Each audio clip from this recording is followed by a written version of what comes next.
Salut! Bine ați venit la Military Test. Astăzi vă prezint două bricege, unul de la Benchmade, altul Spyderco.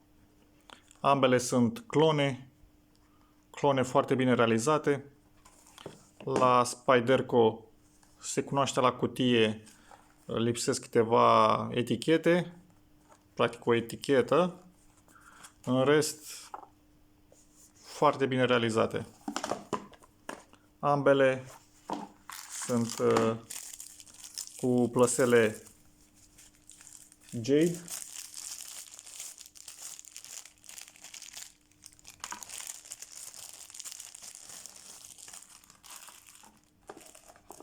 Din G10.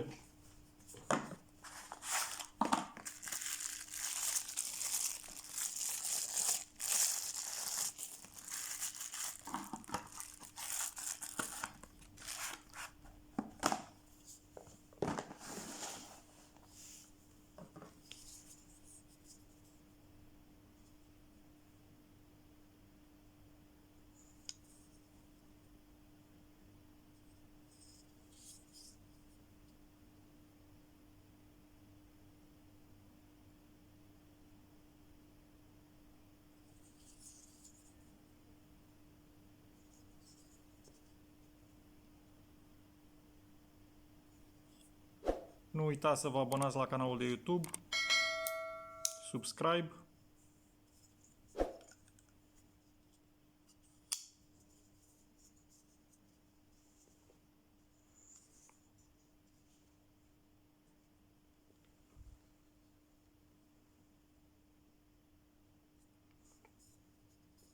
Spyderco are 21 de centimetri. Este modelul Spyderco Paramilitary 2 și Bugout 535.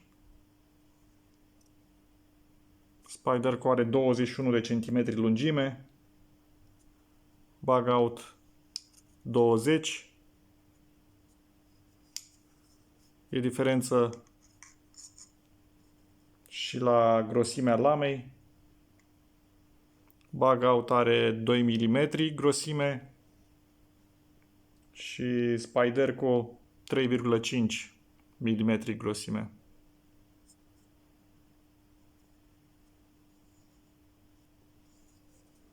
Compression lock, sistem de blocare și axis.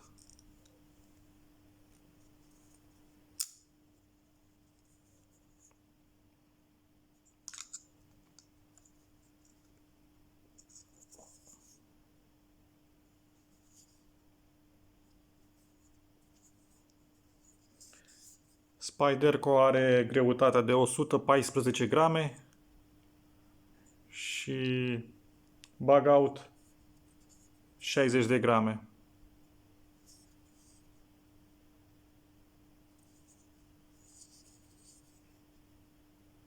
Ambele sunt clone. Pot să spun clon 1 la 1.